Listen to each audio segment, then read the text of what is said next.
اس نشست کے اعتبار سے میرا الوداعی تحفہ ہے آپ کے لیے،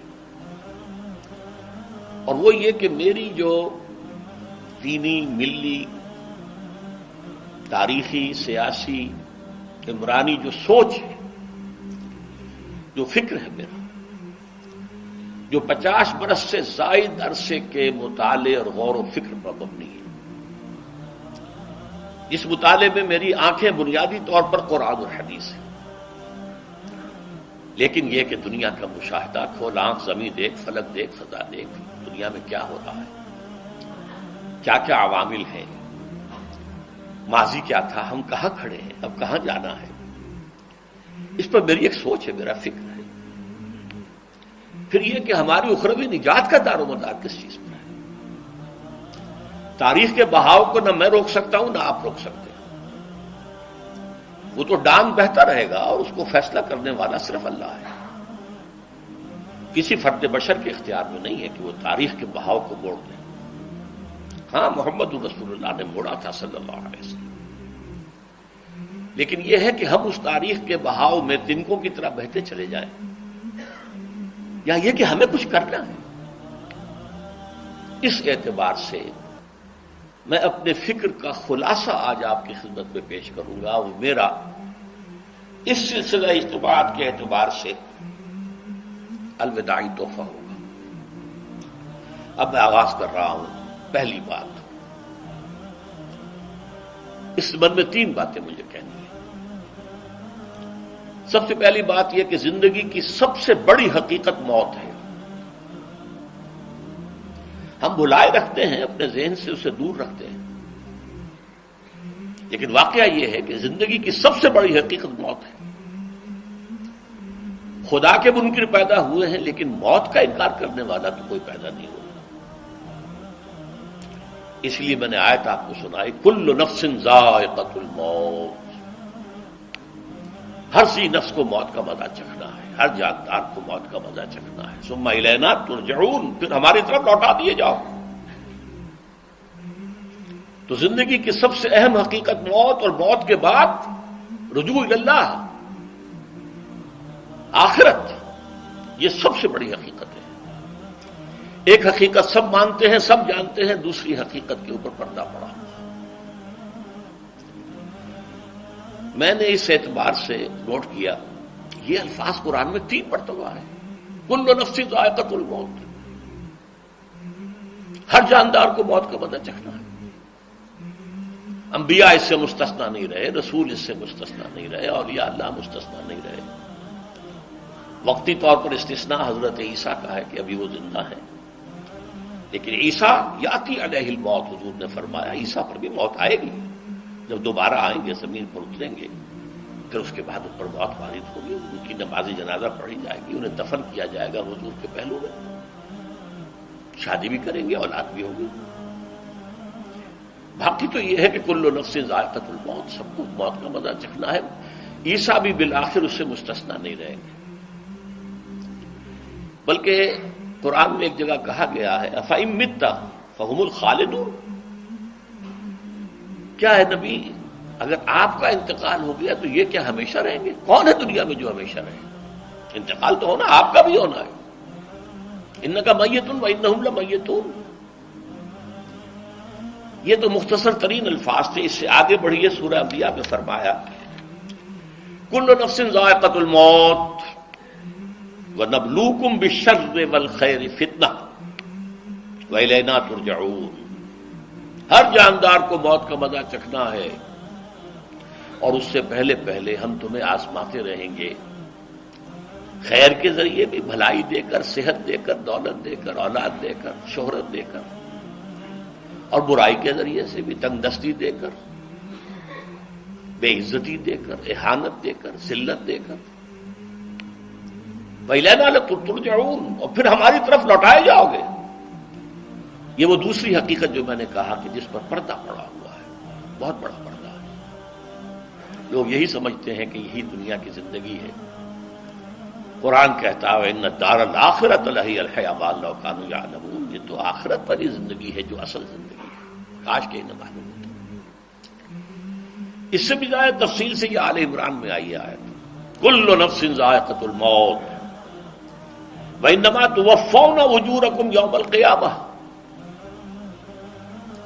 ہر جاندار کو موت کا مزہ چکھنا ہے اور پھر تمہیں پورا پورا تمہارا اجر اور بدلہ دے دیا جائے گا قیامت کے دن۔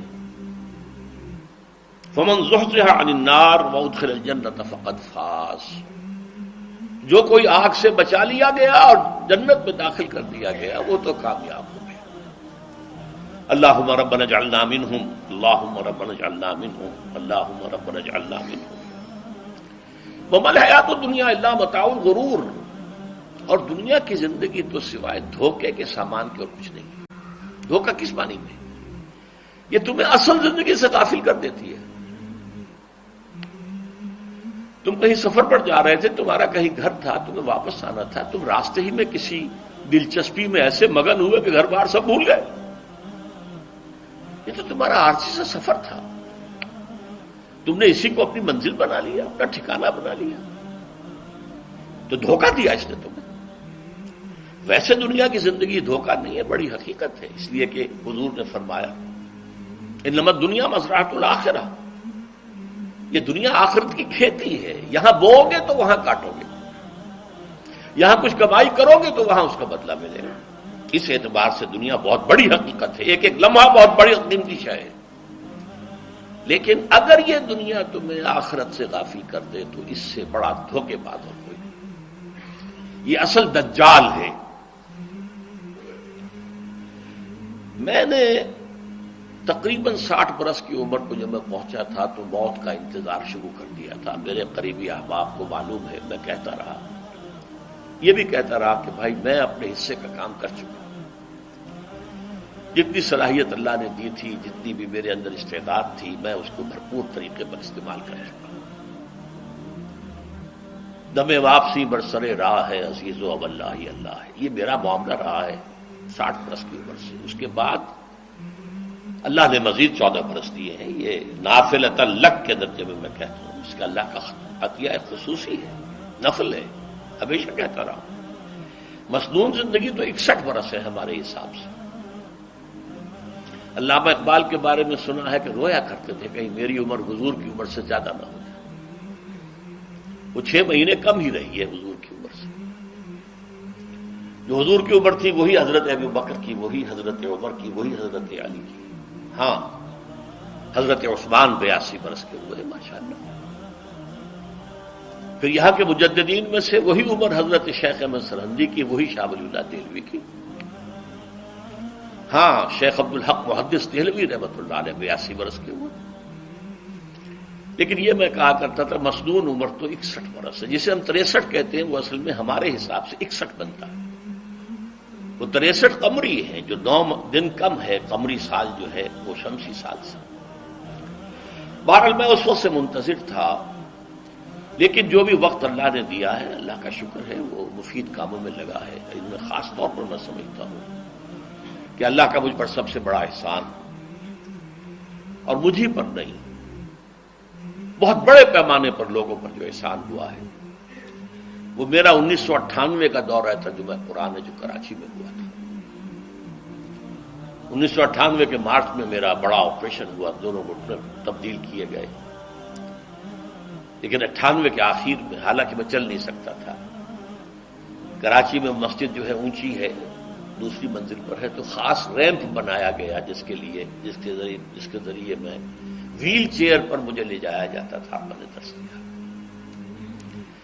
اس درس کی گزشتہ چند سالوں سے پوری دنیا میں جو گونج ہوئی ہے اللہ کے فضل و کرم سے، اللہ کوئی حکمت خداوندی اس کے ساتھ وابستہ ہے۔ اس میں میرے کسی کام کو دخل نہیں ہے، میری کسی کوشش کو دخل نہیں ہے۔ میں نے تو جو درس میں دیتا آ رہا تھا سن 85 سے دورہ ترجمہ قرآن، البتہ یہ بات ضرور ہے کہ میں نے محسوس کیا تھا کہ سن 98 کے اس درس میں دورہ ترجمہ قرآن کے مجھے خصوصی انشراح حاصل تھا۔ میری ساری گفتگو کا حاصل کیا ہے؟ دیکھیے، نظریاتی تحریکوں کا تعلق اشخاص سے نہیں ہوتا، ٹھیک ہے، کوئی اس کا داعی ہوتا ہے، کوئی اس کا مؤسس ہو جاتا ہے، کوئی اس کا آغاز کرنے والا ہوتا ہے، لیکن نظریاتی تحریک افراد سے وابستہ نہیں ہوتی۔ افراد آتے چلے جاتے ہیں اپنا اپنا حصے کا کام کر کے، جس کو جتنا مقدر ہے، جس کی جتنی اللہ تعالیٰ کی طرف سے توفیق ہے، وہ اپنا کام کرے گا، چلا جائے گا۔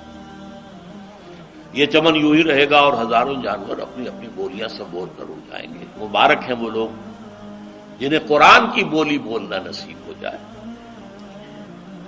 وَإِنْ يَحْسَبُ أَنِّي مِنْهُمْ، مجھے گمان ہے، اللہ کا فضل ہے کہ میں ان میں سے ہوں، میں نے قرآن کی بولی بولی ہے۔ اور قرآن مجید کو جیسا کہ وہ ہے، ایز اٹ از، اپنے کو مذمومہ خیالات، اپنے کوئی ذہن سے زائدہ نظریات کو میں نے اس میں دخل نہیں دیا، جسے انگریزی میں آپ آبجیکٹولی کہتے ہیں۔ خالص معروضی طور پر قرآن کو پڑھا، قرآن کو قرآن سے سمجھائے، یا پھر سیرت رسول سے سمجھائے۔ میں لفظ سنت کی بجائے سیرت استعمال کر رہا ہوں۔ قرآن مجسم حضور تھے صلی اللہ علیہ وسلم، اور حضور کی سیرت اور حیات جو ہے وہ قرآن مجید کی اصل تفسیر ہے۔ یہ حقیقت بھی بہت کم لوگوں کے علم ہے۔ وہ احادیث کا نام تو لیتے ہیں، احادیث بھی ہے، سیرت بھی تو احادیث ہی سے ہمیں ملتی ہے، لیکن میں خاص طور پر سنت یا حدیث کی بجائے سیرت کا استعمال کرتا ہوں۔ قرآن کی دو سورسز ہیں، قرآن خود اور سیرت رسول صلی اللہ علیہ وسلم۔ بہرحال انشاءاللہ العزیز یہ کام بڑھے گا، چلے گا، یہ میں ابھی بعد میں عرض کروں گا۔